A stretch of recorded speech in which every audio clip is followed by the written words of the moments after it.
And I'll get some opinions, man. But first of all, how you doing? You good? Are you back I'm good. 100%? I feel 100%. I'm back. I'm back. Like I think I'm good. I still got a little sinus drainage, Some but some some drainage, some but drainage. and then But they talk other than about that, more weather coming in this weekend. I'm like, God, dog, bro, because I'm supposed to go to Greensboro for to support my peoples in a DJ event, and they talking about getting some inches of snow, and then the weather gonna be like 20 degrees, and I was like, nah, I don't think I'm going. I gotta oh figure it out. yeah, yeah. This morning when I turned on the weather, it was like 60% chance of snow Saturday. I was like, wait, what?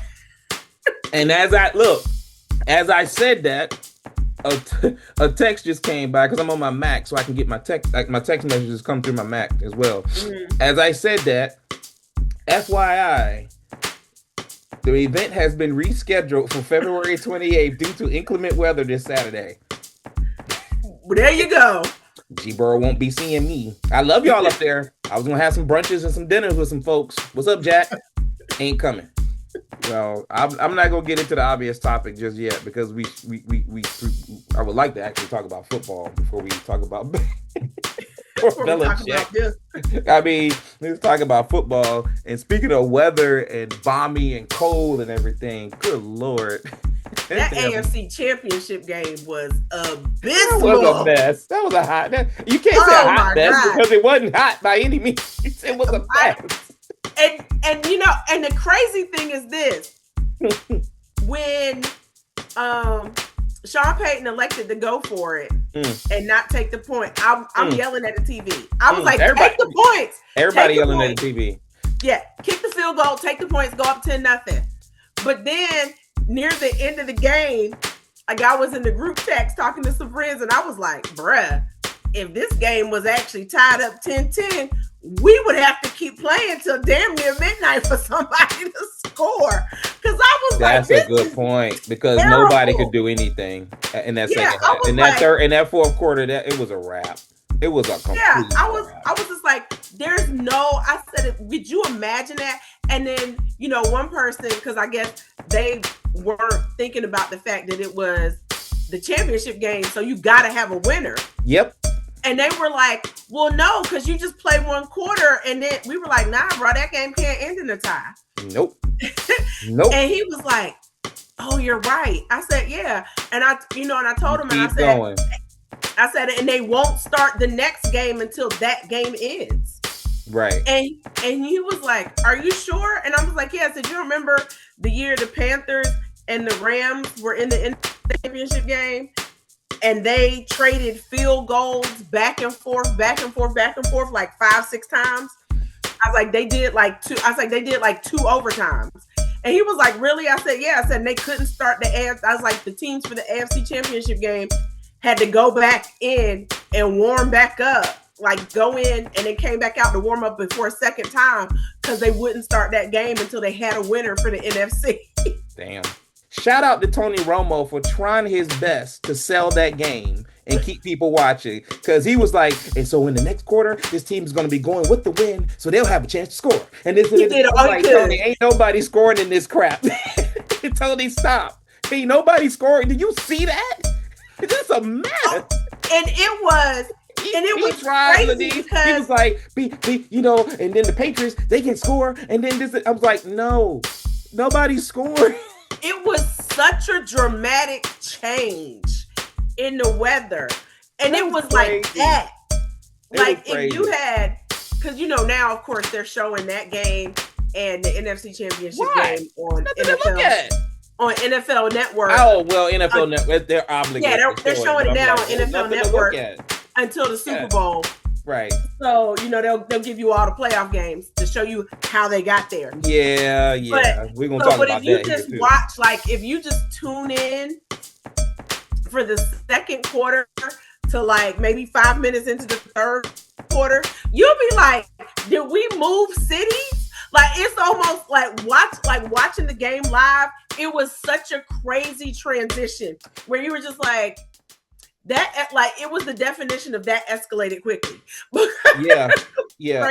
And the thing for me was, what I was telling somebody, and we talked about this last week. I said, I know Drake May had a great season, And I know he technically, but I know, and the thing I would say is he did go up against three of the top 11 defenses, the 10 defenses in the league, because the Chargers defense was actually highly ranked. Yeah. And then the Texans, and then the Broncos. Well, it's not going to get any better for the Super Bowl. That's what I was about to say. Now you're going to go up against the number 2 defense. Sir. And the number 1 scoring defense. So he has not played at an MVP level in the playoffs. So I don't know what it's honestly, I was like, this has got some things written on it that, look, Drake May better come out. He better find that midseason rhythm, because listen, it can get really bad for them. They're about to get dog walked. It can get really bad for them if he doesn't play better, because again, when the weather hit, you can say all bets are off. But you had a whole 2 quarters in 10 minutes, 2 quarters in 7-8 minutes, and honestly, the only touchdown that they got was off the fumble. Was off that fumble, which was just a horrible play. If he would have sat on the ball and just tucked it, or just threw it away immediately when he was getting rushed, right? Or then the outcome of the game is up for grabs at that point, because you never know. Never know. Because that was my thing. I was like, their defense was playing lights out, and you fumbled on the 12-yard line. Yeah. And you gave them their only touchdown of the game. Yep. You gift wrapped it for them. Yep. And honestly, because I don't know, because it's bad, because as bad as they were playing, because the Patriots looked bad. Denver's defense had them looking terrible. As bad as they looked, and then when that weather rolled in, I just don't believe they would have scored enough to beat them. If they'd have been up 10-0. Whoever had the lead, again, it's the weather, so you can't be like Prince and call for the rain when you're about to sing Purple Rain, right? You can't just be like, come snow come now, so we can win this game. But bottom line is, points were at a premium, and people are looking like, look, give them credit. They made the Super Bowl. They're there, right? I bet a lot of teams will love to win the game 10-7. A lot of teams would have won, love to win, whatever the score was. But the bottom line is, they're going to have to play a lot better, because you're going to for what we know, it's going to be nice and sunny out there. Ain't going to be no weather, no craziness. You're going to have to play ball. Can they do it? Sure. I mean, he showed it most of the season. He can ball. He'll probably be runner-up to the MVP and everything, but again, I said, look, they're going to have to put up a lot more points, because if Sam Darnold plays look, and shout out to Sam Darnold. I was inspired. Listen, and let me say this.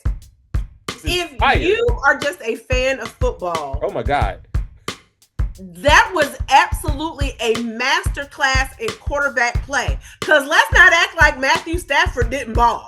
And I would even go one step further in play calling, because a lot of times we get upset and be like, hey, I know these guys are better than this. What play call was that? But there was maybe 2 questionable play calls from Sean McVay, and he even admitted it. But for the most part, both of those play callers was balling. Like, the plays they were running, I was like, oh my God, because cats were wide open. Not just open, wide open. That and means I don't know how you lose track of JSN. I mean, the weakest part of the Rams defense is the secondary, because they depend on that pass rush, and they play a lot of zone. Like, they try to go man, but then they play zone, and they don't get to their spots. Bottom line, Sam Darnold was dealing, because I joked last week, but I told you, I said, I don't want him to have a bad game. I want him to have a good game, because I just wanted to see a good game, and I just thought the Rams would win. I wanted to see a good game. I just thought the Rams would win the game. My thing was like, you gonna have to show me though. Yeah, and I told you, I felt like Sam Darnold, because of how he had played against the Rams, it was okay for people to think that, to your point, he's got to show that he can show up and not be the cause of why they lose, because everybody else had been playing pretty decent football. But when I saw that first series, and then the way he was throwing it and the confidence he looked like, he looked like, I'm out here, I'm here, let's go. I was like, this dude dealing, bro. And then it just kept going and going and I was like, this dude is dealing. It was like he finally showed up and was like, it was kind of one of those games where I felt like he was like, I'm playing with house money. I can't do any worse than what I have previously done against the Rams and what I did in the last two essentially playoff games at the end of last season. Yeah. I can't do no worse. But the other part of it too is, and you'll appreciate this comment, and when they show the game again, I actually will probably watch the game just for this. Mm-hmm. You can tell every single person on that team, whether it was for Sam Darnold, whether it was for their coach, they were playing at like every ounce of their body. They were putting it on the line. Like the way Kenneth Walker was running the ball, the way the guys would not, what cats didn't want to get tackled. Like cats was catching the ball, they couldn't tackle him. I was like, these dudes trying to get every single inch for Sam Darnold and for McDonald. I said, these dudes are playing football. And that's what I appreciated the most. Both teams were really playing high level football. But I did notice that the Seahawks played with a purpose. Like it was true. You could tell they were playing. And again, it might not have been Sam Darnold. You know, they claim that they haven't been looking at the media and all that, which is a bunch of crap. They know they looking. You ain't got a lot of me. Yeah, yeah. Like you know what's being said about Sam Darnold. He knows, and if he chooses to ignore it and not pay attention to it, then more power to him. I'm glad, happy for him. But they played with a purpose. You could see it. They played with a purpose in that game. A chip on their shoulder. Yeah. But what I do want, I want the talking heads to stop acting like, because of course on Monday it was trying to be this indictment on the people that doubted Sam Darnold. Y'all shouldn't have doubted him. You shouldn't have questioned. Nah, I want y'all to stop acting like we didn't have questions about Sam Darnold and they weren't valid questions. But that's what happens. People want you to be absolute, and you can't use facts. You can't. Like, there's always going to be one of my favorite movies, The Great Debaters and everything. There's always going to be points to be made to counter the other person's point, but somewhere in the middle there's the truth, and the truth is he hadn't performed. He hadn't performed as well as he could have performed. Right? He hasn't performed at the level we wanted him to perform in the games that we needed him to perform. He had to perform to get the number 1 seed last year. He didn't. Then he gets to the playoffs. He didn't perform. The 2 games against the Browns, he didn't perform. So why would you all of a sudden think he's going to perform? Last week, the week before, he didn't have to do that much. He did, but he didn't have to do as much. Right. So, the point I'm making is I didn't get on him as hard as most people, but I'm not going to turn around and go, well, you shouldn't have done that. You're just a hater, and he was always... No, because that's the case. He wouldn't have been on 5 teams. If that's the case, he wouldn't have been on 5 teams. He's been on 5 teams for a reason. Stop it. Exactly. And that was my thing. I was like, just like last week when I made the pick, I was like, it's hard to pick against that Seahawks defense. I said, but Sam Darnold's gonna have to show me before. I said, but I can't trust him. And the bottom line is, I'm happy for him. I mean, at the end of the day, if you're a football fan, you gotta like the fact that the dude went out there and deal. And so I didn't want him to do poorly. No. I just was like, sir, you're gonna have to really show up and show me that this is what we're doing. And so, but now that I've seen it, I've seen the confidence. Y'all got a little bit of a different swagger. And again, that defense, because I'm gonna keep it a bill. Even though Sam played well, I still believe more in that defense than I do Sam Darnold. It just is what it is. Here's what I would tell you, and I respect that take. But here's what I would tell you, and this is why I said the defense is still. Of the 4 units or 6 units, if you want to include the special teams, of the 6 units for the Patriots and the Seahawks, I will say that the Patriots defense doesn't get enough credit, but at the same time, we don't know how good they actually have been in the playoffs because of the quarterbacks they've gone against. Justin Herbert didn't perform, was nicked up, offensive line wasn't great, but he did, whatever. 3 points. Okay, did they hold him to 3 points, or the Chargers inept to score only 3 points? We don't know. Right. CJ Stroud, he wants to throw the ball and give the ball away 1,000 times. We have no idea. Backup quarterback and weather, we have no idea. So here's the key. Sam Darnold is coming off arguably his best performance in the biggest game that he's played thus far. He has the next biggest game, which is deep for all the marbles. I would not be surprised either way if the Patriots defense is actually as good as they seem to be, or Sam Darnold go out here and throw for 400 yards. So that's the intrigue for me for the Super Bowl. Other than that, I don't know why I would watch it. That's the only intrigue, because we know what the Seattle defense is going to do in most cases. It takes a Hall of Fame quarterback to dissect them the way they got dissected. And I don't think Drake May is going to be able to put up 30 points against that team. So it comes down to me, can Sam Darnold put up somewhere in the 20s to win the game? And if he can, they're going to win. That's to me is the intrigue for me. Yeah. Because I don't see it. And I might be wrong, but we'll see. Pretty much once the playoffs started, I still think that to be the case, whether it had been the Rams and or the Seahawks that won. I was like, I've just believed since the playoffs started, whoever came out the NFC was going to be who won the Super Bowl. Yeah, and I believe that too. And we'll see. But that to me is the intrigue of the Super Bowl. Can Sam Darnold do it again? That to me is my headline. And I'm hoping a part of me, because I might bet on the game, I might not, I don't know. But a part of me is thinking that'll be a much cooler story than the Patriots winning 7. God knows, because that's what I don't want. I know you don't. I wouldn't care. I mean, but at the end of the day, I don't. Someone from the AFC had to go to the Super Bowl of these, so it just wound up being the Patriots. Somebody from the AFC had to go. Yeah, this ain't the best. That AFC Championship game was so hard for me because I hate the Patriots and I don't want Sean Payton to win anything because I hate the way that he treated Russell Wilson. Saw a gauntlet a bunch of coaches go. So what? So Daboll went to the Titans. They're saying Brian Daboll going to the Titans. He's going to the Titans as the OC if he doesn't get the Oakland job. Oh, that's right, because Robert Saleh's with the Titans. Robert Saleh is the head coach. Head coach.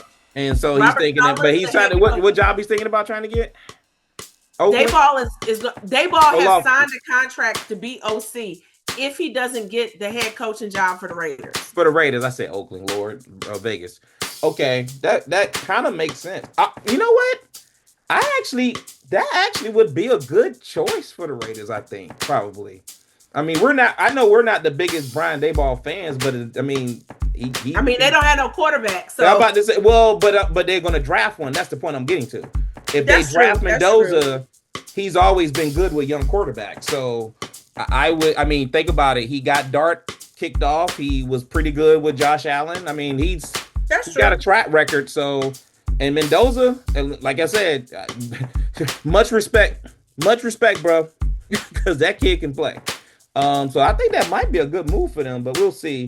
And then I saw you just posted the one about your boy going to Moton going to the Browns. Todd Monken. Monken. Head coach for Cleveland. And then let me see. Hold on. I had to pull it up. I was like, hold on. We got a coach tracker here on the phone. Yeah, right. And then of course Joe Brady with the Bills, they promoted Joe Brady for Buffalo. A bunch of crap, man. And then they hired Pittsburgh. What are y'all doing? I don't know. Let's get into that in a second. But shout out to Sean McDermott.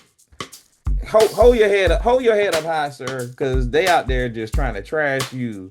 Gonna hire Joe Brady, talking about they want a new regime, they want things to be different, and you're gonna hire the same guy. You're gonna keep the general manager and hire the same guy that's been calling the plays for the last couple of years. Right, like just say you didn't like Sean McDermott. Like just say you was done. Like why is it so hard for these people? Like who do you got? You're a billionaire owner. Who are you having to prove anything to? You fired a coach. Guess what? Just say it was time to move on. You ain't got to say nothing else. Like, you literally don't have to say nothing else. We fired Sean McDermott. He's been a great coach for us, but it's time to move forward. We just want to move forward. That's it. You ain't got to be like, we're trying to do something different. We're trying to get over the hump. We're trying to do something different. Even like Harbaugh. You did not see the owners of the Ravens dogging Harbaugh. They basically was like, it was time. That's it. That's all you heard. It was time.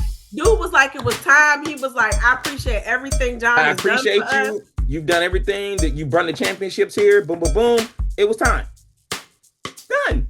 It ain't John Harbaugh just over the hill, No one was listening to him. He couldn't galvanize the team. They literally just said it was time. And then guess what? He was the hottest candidate getting whatever job he wanted at the time. Yep. I don't get it. But yeah, Mike McCarthy, Pittsburgh guy, very emotional at the press conference. That was great. That was touching. That was wonderful. It was so un-Steelers like.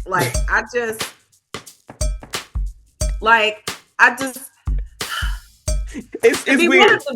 Weird. It's just weird. To be one of the best run sports organizations, period. Right. At 57 years, you've had 3 head coaches. Now you've got 4. And you've always gone with a young coach. It has been a young defensive-minded coach, but it could have been a young offensive-minded coach. That would have been fine. But clearly, Mike McCarthy is 62 years old. He ain't young. That's a young 62. What are you talking about? He ain't gonna give you another. What he doesn't have. He ain't giving you 15. He ain't giving you 15. We go ahead and put that 15. Out there. I don't know that he's giving you 10. Okay. 10. He might not give you 4. What are you talking about? Right. So what are we doing? I mean, I ain't even look at his contract, but look, I think he signed a 5-year contract. I think it's so here's the thing. Thing is this: if you signed him to get Aaron Rodgers back to be your bridge quarterback, who you bridging to? Because this draft class is terrible.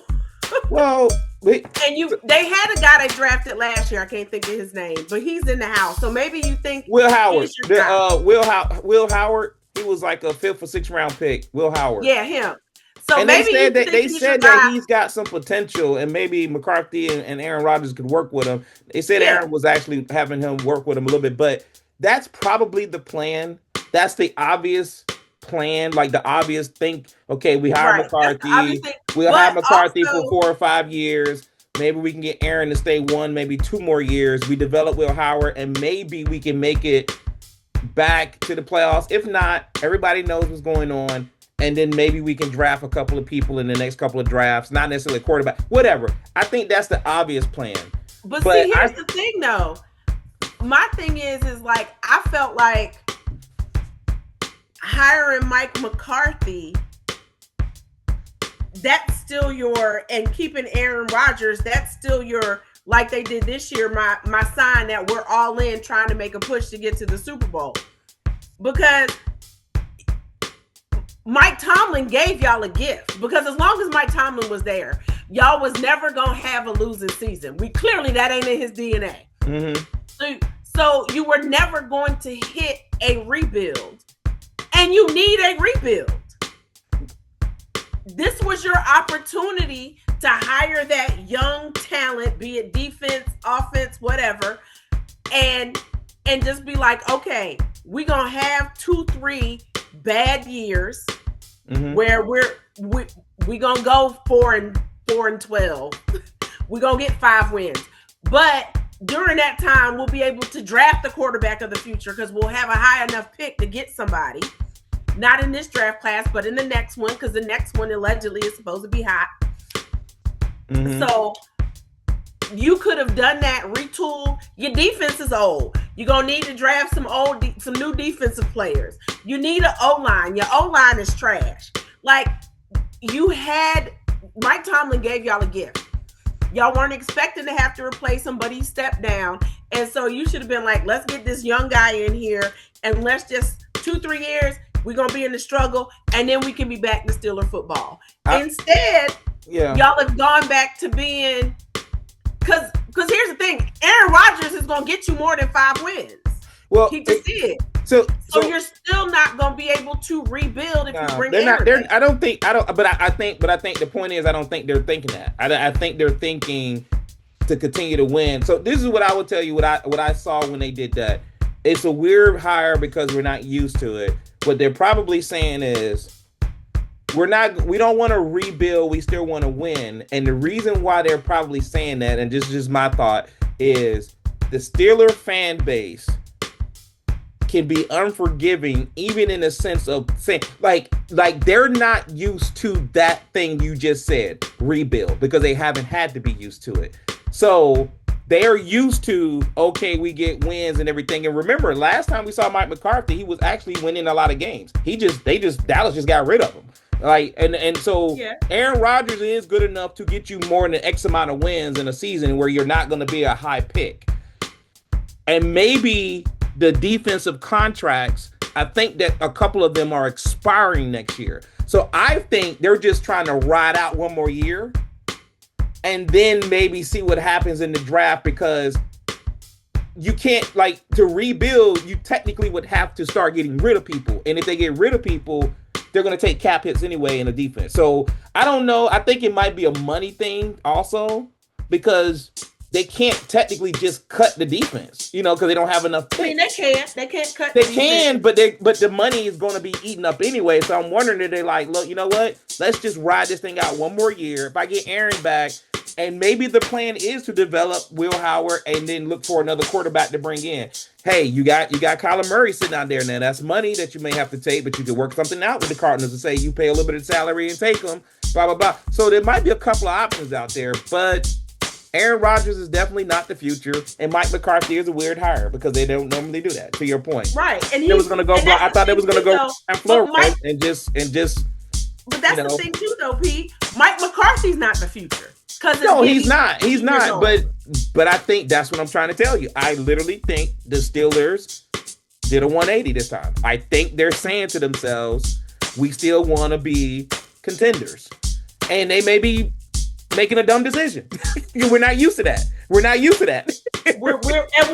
And that's, we're not used to that. It may be not the smartest decision that they've made.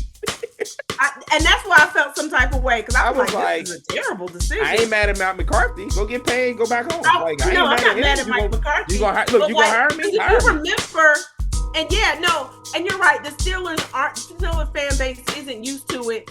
But if you remember, when Bill Cowher retired, he had 2 losing seasons back to back. They had gone like 4-12. No, I agree with that, and I think.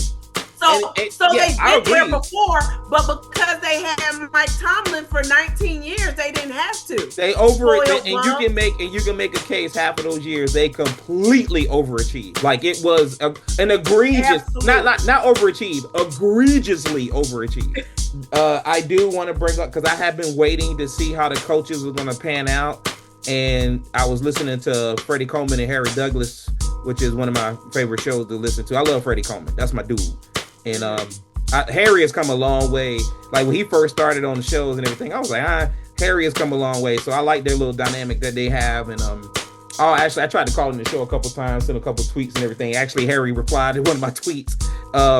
Bottom line is, they brought up a point that I was waiting to see. Not a lot of brown people getting hired. Shout out to Robert Saleh. Yeah, I was going to say, we only got one. 10 coaching jobs. 10. And we got 3 left open? Cardinals, Raiders, and who? Oh, no, we only got 2 left open. That's 2. Right. The Browns hired Cardinals somebody. And Raiders. Cardinals That's and right, Raiders. Browns, not a lot of brown people. Not. And they talk about this Rooney Rule, and I'm like, guys, the Rooney Rule is only as good as it's executed. It's not. They don't.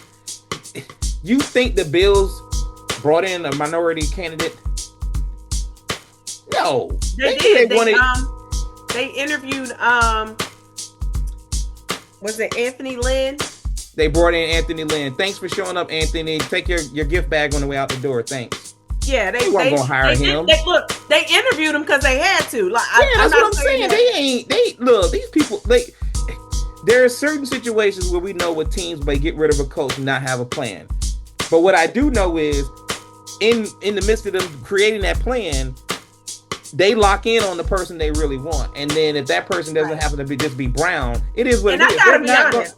I thought the Steelers were going to hire Brian Flores. And that's the biggest disappointment for me. And he still got a shot, because I could see him with the Cardinals. Honestly, I could see him with the Cardinals. Is he interviewing with the Cardinals? I don't know, but I could see him with that team. And that team would benefit from him going. I think if Brian Flores goes to either the Raiders or the Cardinals, he would get them in the right. When he think about it, when he went to the Dolphins, I told people we're the best. I said we're the best worst team in the league.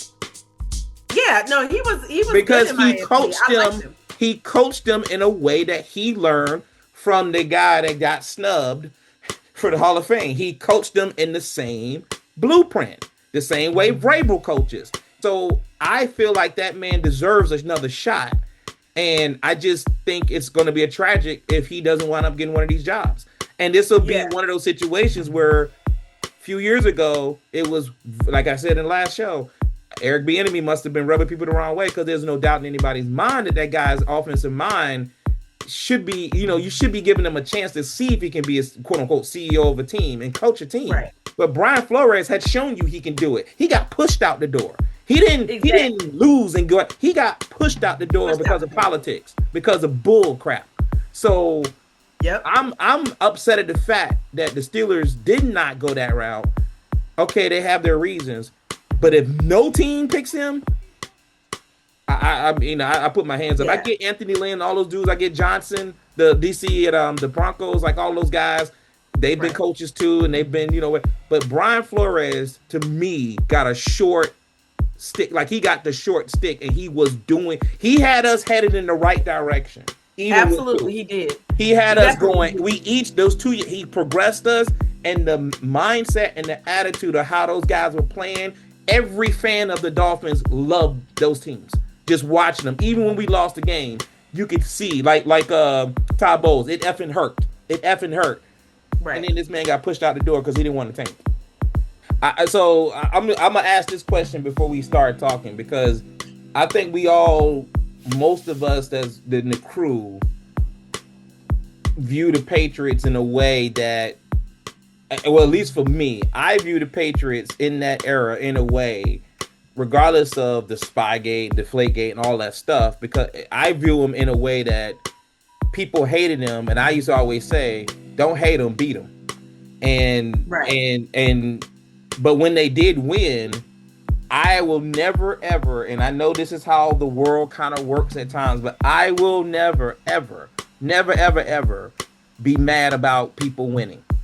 We live in this era where, and you may feel different, but we live in this era where when people win, now we want other people to win. No. If they win, that means they're good. And doesn't mean they're not lucky. It doesn't mean that stuff don't fall their way. It doesn't mean that stuff don't align their way sometimes to give them the chance to win. It doesn't mean all of that. But if you don't like it, put a team together, get the right people in the room, in the place, and beat them. Right? And beat them. And when that happened, Belichick, was like, look, he's vulnerable. He's actually human. They actually are losing. They didn't win every Super Bowl at the end of his career. They didn't win everything. Or maybe it was because Tom Brady left. Who the hell knows? But what I do know is the man won 6 championships. He actually, and regardless of how it was done, you didn't ban him from coaching when it happened. You didn't tell him, oh, well, this is so egregious that you can't coach no more. Some people have also suggested that because they changed the rules and now coaches are eligible, which I think is stupid. Coaches are eligible after 1 year being out of the league. Right. Instead of 5. But he's still at that stage where he can come back to coach. Got you. I see. And so they don't want it to be like Joe Gibbs, because, Joe Gibbs waited 5 years, got into the Hall of Fame, and then came back to coach. Because he came back to coach, 12 years later? Yeah. And so, and I get it. People, the voters and stuff, they're looking at it like they don't want that to happen again, because they're looking at it like if you're in the Hall of Fame, your career is done, like you're finished. They don't want you to come back and whatnot. So they don't want that. Football, and as far as I know, football is the only sport that does that. Because basketball has Hall of Famers and they're still coaching. It's still coaching. Player-wise is different, but coaching-wise, coaches get put in the Hall of Fame and they still coach. Yeah. And so that's why, and I'm not saying it's right or wrong. I'm just saying football is the only sport that seems like they have that unwritten rule that they yeah, but and again, in the voting process, people say they voted against them. No, it wasn't against. It's for, because of the way they do the voting. I tell people, like, in stats, when you have choices and then you vote, you're giving, like, okay, here's your 3 votes for 7 choices, and ideally you want to vote for the ones that you think are the top 3, that you think are your top 3 choices.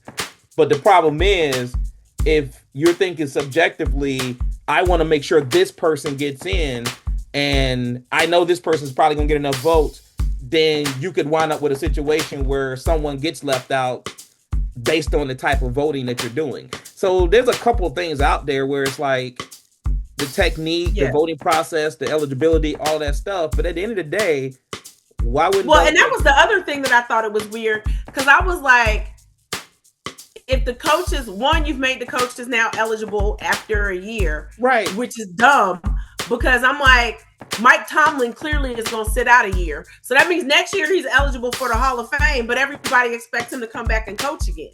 But so the eligibility is stupid. But my point is, if you're going to do that and put him on the ballot, then you can't just use that as an excuse not to vote for that man. Like, if you're going to do it, then vote for that man. That's what I'm saying. That's what I'm saying. Also, why have you lumped them in with the players? Yeah. With the players that are... Why is Roger Craig in the same voting process as Bill Belichick? Like, why?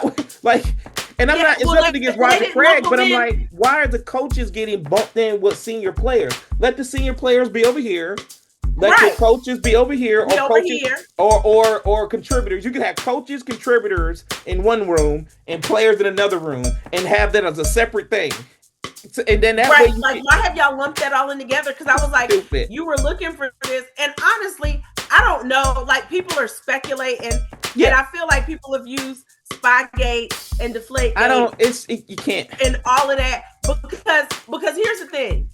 You're trying to make it make sense because it doesn't make sense. It doesn't make sense. And honestly, I feel like probably what happened more so is what you said, where everybody was certain he was going to get the 40 votes that he needed.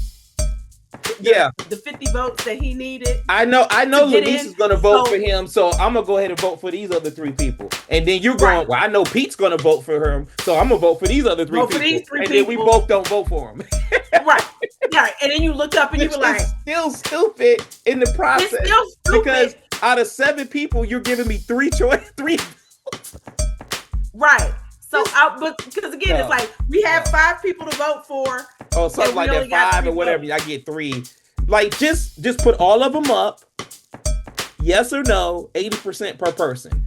Did they get 80% did they get 80% yeses? Right. Every person. And then go from there. But, I don't know. To me, like you said, they're trying to make it make sense. The eligibility piece, all that stuff, it's just a mess. And now what you've done is,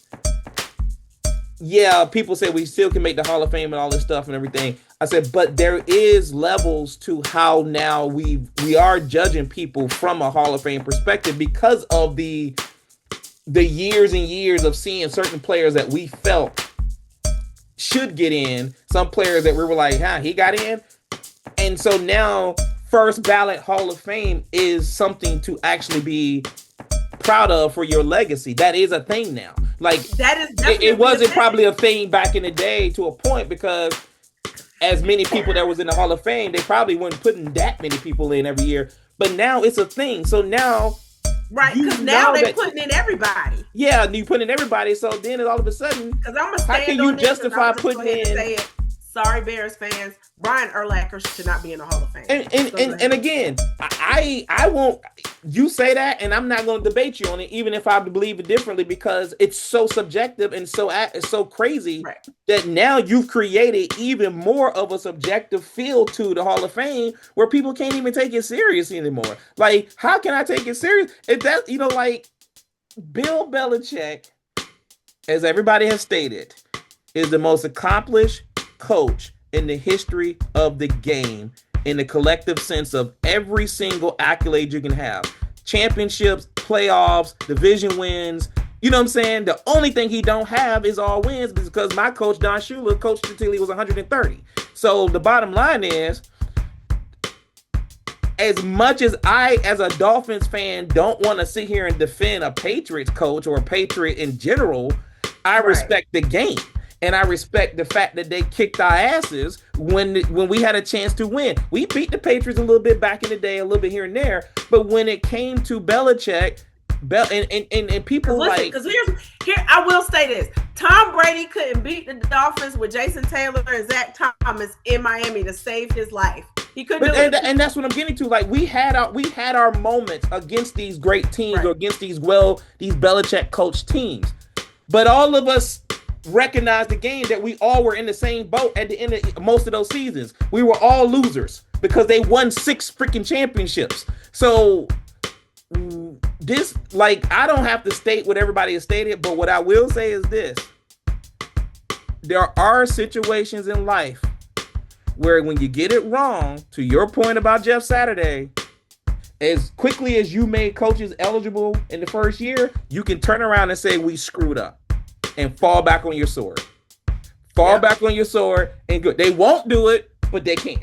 And when people say they can't, no, they can't. Yes, they can, because they can do what the hell they want to do. They can do it exactly what the hell they want to do. They just ain't gonna do it because there's a pride and all this other stuff. And shout out, and I'm not saying shout out, but Tony Dungy and Bill Polian, I don't know, have they come out and said anything, because they've been quiet. And I will be curious if Bill Polian and Tony Dungy voted for Bill Belichick. Well, now Bill Polian, because Jeff Saturday said, word is on the street is that Bill Polian had said that because of Spygate, he felt like Bill Belichick should have to wait for a year. But then when they interviewed Bill Polian said, which I was like, sir, you a liar from the pits from hell. Because he was like, I can't recall whether or not I heard that. Sir, you can't recall. It's Bill Belichick, man. Sir, you know if you hit that button or not. Sir, it was 2 weeks ago. You know whether or not you voted for that man. If you did, you did. But don't tell me you don't remember what you know what you did. You know come on. Right. It was right there. He can't recall. It's right there. Sir, it was 2 weeks ago. Sir, it was it's 2 weeks right ago. There. You don't know if you voted for Bill Belichick. You only got 5, 6 people to vote for? Come on, bro. Like, you know how much I respect. You know how much I respect the Colts organization. You know, I feel like we used to always look at Irsay. But honestly, I feel like Tony Dungy probably went ahead and voted for Bill Belichick. Because Tony Dungy probably respect the fact that regardless of Spygate or not, they went out there and tried to beat him. Like, right. And just like Jeff said, and I believe that Tony Dungy is probably like Jeff Saturday. We ain't getting these wins back. And did you see the Jimmy Johnson tweet? Bruh, that was hilarious. That was hilarious. And you know how much I love me some Jimmy Jim. That's my dude right there. I want to know who they are. I was about to say, after Don Shula, Jimmy Johnson is not even close to being. That's my dude. That he actually might be my dude over Shula, but that's my dude. And he was just like, "Look, we tried to do the same thing. He was like, it didn't work for us." I love Jimmy, man. Jimmy is hilarious. He was like, he said, call their names. Who didn't vote for him? I want to know who they are. I mean, to be honest with you, though, this is where I wish, like, America, life, whatever, I don't know. You know, we've been on this earth 50 plus years and all this stuff now. And I would like, if you want to make this refreshing, like, okay, Belichick didn't get voted in first ballot. They're probably not going to change it. It's probably going to stick. You want to make this real refreshing for everybody? Just stand on your ground. I ain't vote for him. And here's why.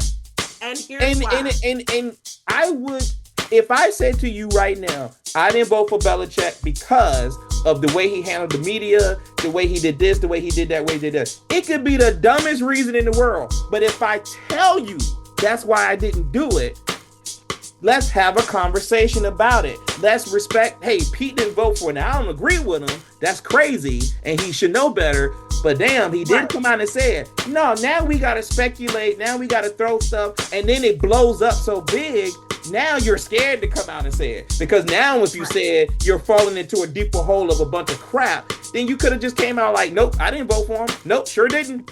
Sure didn't. And I don't care what y'all think. Because that would be me. Look, that would be me, Lanice. I didn't vote for him, and I don't care what you think. I ain't vote for him. You gave me a vote. Right. I didn't vote for him. Bye. And here's my thing. Like, again, I don't like the Patriots. Bill Belichick is not my favorite person. Tom Brady, not my favorite person either. But here's what I know. The Hall of Fame, the Professional Football Hall of Fame, if you make it into the Hall of Fame, to quote Chris Carter, the fact that the story of football cannot be told without me means something. As much as I'm not a fan of the Patriots and Tom Brady and Bill Belichick, here's what I know. You can't tell the story of football without those two dudes.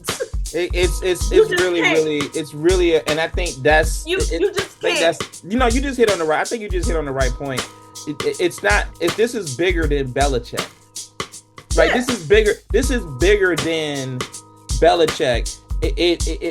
The coach of this particular coach, and it's funny because it kind of mirrors what I think about Barry Bonds and before all of the scandals in baseball. And that was another point I learned today too. I didn't know this, and I learned watching the shows today. There's no morality clause. So there's nothing in that when you're voting for these folks that you have to consider from a morale standpoint. That's why baseball, some of these writers can fall back on the fact that, I don't know, he might have been cheating. He might have been doing, performance enhancement drugs, all this other, he might have been corking bats, all this stuff. There's a morality clause where they can look at that and say, I'm using pieces from this clause to justify my vote. There's nothing like that in football. So this is all subjective aspects, and that's the point. Because if there was, Lawrence Taylor would have never made the Hall of Fame. And the thing that bothers me the most is take Belichick's name out of it and just look at the accolades and look at their accomplishments. Take the name out. Now take the name out of the voters. You're giving me a chance to vote for accomplishments that tells the story in the history of football. And I screwed the most accomplished coach in the history of the game. That right there should be the biggest story, to your point. Like I said, you hit on it. And I'm taking it to one more step. I'm saying you had the privilege to create history, Lanice. Ain't nobody thinking about it.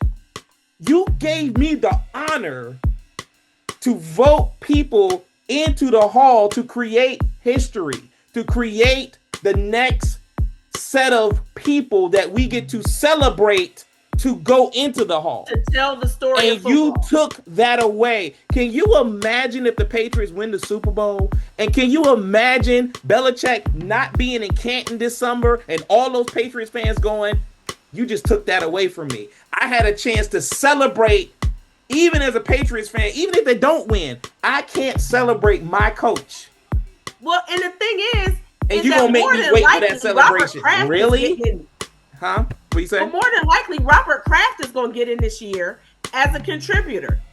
And you mean to tell me that y'all didn't want to put in Robert Kraft and Bill Belichick together? That would have been, and I think to me, somebody make it make sense. And that's what I was saying. You had a chance to create and help tell the story of the history of football by putting the most accomplished coach in, not liking him or not. And if you're falling on your bias because of that, then you shouldn't be voting. So they picked you thinking that you were going to be objective enough that when we put Belichick on this ballot, you were going to look past that and vote for this man's accomplishments in the history of football. And they screwed it up. They absolutely screwed it up. And I respect, because to your point where you was like, looking at somebody that could be objective, because Sal Powell, shout out to Sal Powell, that's my guy. He's one of the voters. Yeah, I saw that. Yeah. And so, he was like, the things that y'all, because people were like, you shouldn't consider it. And he was like, you got to consider it. He was like, I was there when Spygate took place. He's like, I was there when it happened. He's like, I was there when the ruling, happened and the discipline was rolled down. He was like, he's like, I covered it. He was like, that was my job as a reporter. He's like, I was there. He said, I covered it. He said, I took into consideration, he was like, Deflategate. He was like, because Tom Brady has been suspended for it. He's like, all the things. He was like, you can't tell me not to take it into consideration. He said, because I was there and I lived it. He said, but when I weighed it against the accomplishments, I set it aside because it just didn't weigh as heavy as what he had accomplished. He was like, I voted for Bill Belichick. He said, and he did say, he said, because I'm human, you can't ask me not to pay attention to something that I lived. He said, but he's like, I was able to look at it objectively. He said, while those things were important, he said, and they are a part of Bill Belichick's legacy and his story, all true. He was like, they didn't outweigh the accomplishments to keep him out of the Hall of Fame for me. He's like, but you said a word though in the midst of that I'm not going to disagree with you, but you said a word in the midst of that to me takes it off the table anyway. Objective. Well, yeah, that's what I said. Because when you weigh something against a decision, you're allowing yourself to be subjective. But if you are disciplined enough to be objective, then that goes away. So you can think about it, you can look at it, and then you can make the decision to say, I'm not going to consider that. So I get what he was saying, because he was saying a human aspect. I'm saying, even as a human, you can also make that decision. I can make the decision to still be objective, regardless of what I choose to look at or not. That's all I get what he's saying, but I look at it as we as humans can also make the choice not to allow that to be any part of the conversation. Getting back to your point, I appreciate Sal Powell doing that, because at least he gave some perspective to your point of, in human nature, yes, I covered it, so it's part of my job. It's part of his legacy. Behind the curtain a little bit. Yeah, that's what I'm saying. It's part of what he's done in his career that it's hard for him to even not consider it in a sense. So he took it in a way to say, I'm going to weigh it. And he weighed it objectively to say, man, it don't matter. This man won a bunch of championships. Like, boom. But some of these cats, I'm like, you were given the privilege, and there's an expectation. In my opinion, there's an expectation that you be objective. Even if you think about it, there's an expectation that you be objective, because you have a lot more power and you don't have anything to fall back on. So your decision is your decision. There ain't no clause. There ain't no... You made that decision not to vote for that man. You made that decision. It ain't, oh my God. No, you made it. And if Bill Polian made that decision, shame on him. Because I understand, but that's shame on him. No, come on, man. Stop. Like, anyway, it's bad, but and don't get me wrong. Like, I was like, this is absolutely ridiculous. But now I ain't gonna down the hill for Bill Belichick, because it's nobody's gonna down the hill for him. No. But yeah, I couldn't, when that came across, when I saw that popped up on my phone, I was like, what do you mean? Because at first, I didn't even look at it, because it was like Bill Belichick. I saw like Bill Belichick Hall of Fame, and I was like, oh, okay, congrats to Bill. And then and something else popped up. Then it refreshed. Yeah, and then it was like, I can't believe Bill Belichick. And I was like, wait, what happened? So then I was like, wait, let me read this article. Let me say one more point about it, because I can say, down the hill. But I will say this. I go back to my point about coming out. I say Bill Polian, shame on you, from the perspective of saying allegedly, and the fact that we're saying allegedly, he didn't vote for him because of the Deflategate, Spygate, with all of that stuff, whatever. Well, they didn't say he didn't vote for him. They said that he said before the voting took place, allegedly he said, I guess, to the room out loud, or he okay. That he felt like Bill Belichick. So he could have influenced people's thinking into that more subjective realm. What I'm getting to is, I would rather people actually say it and say, because of Deflategate, like what he said, it's like we get on these committees when they pick these teams for the NCAA football and all this other stuff, and we see it, and the facts and everything shows why they pick certain teams, but then they want to hide behind it. Just say it. Because if you say, if the people that didn't vote for him say in general, yeah, that Deflategate thing it bothered me too much. I couldn't separate it like Sal did. I just couldn't do it. Right. I think people would again go, I still don't like the fact that you did that, but now at least we can talk about it. Like, now we're sitting here speculating, is it the voting process? Is it Deflategate? Is you just didn't like him? He had, like, did you just have a craw in your butt about him? Like, we're going all over the spectrum. You didn't like the way he talked to you in the media. Look, you didn't like the way he talked to you in the media. You didn't like the fact that he wore hoodies all the time with cut-off sleeves. What is it? Like, oh, you mad because he got a young girlfriend now. Oh, okay. Like, I mean, people go to Canton, and I heard that Canton, the folks at Canton, they don't have anything to do with this. So they basically just they just wait for the votes to come in and go, okay, who we hosting? Who we hosting? So they probably mad because they like, man, you realize how much revenue I just missed out on them Patriots fans and Boston fans? All that money I just missed out on. Well, now they still probably coming because if Robert Kraft gets in, they still. But could you imagine? It would be obscene. It would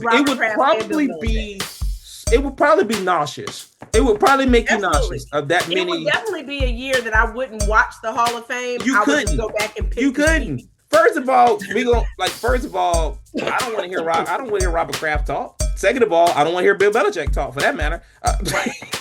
I'm gonna go back and be like, oh, let me hear so and so speech. Let me find that on YouTube. Let me find so and so speech. No. Good night. It was a pleasure. We'll talk about the Super Bowl next week. All right, holla.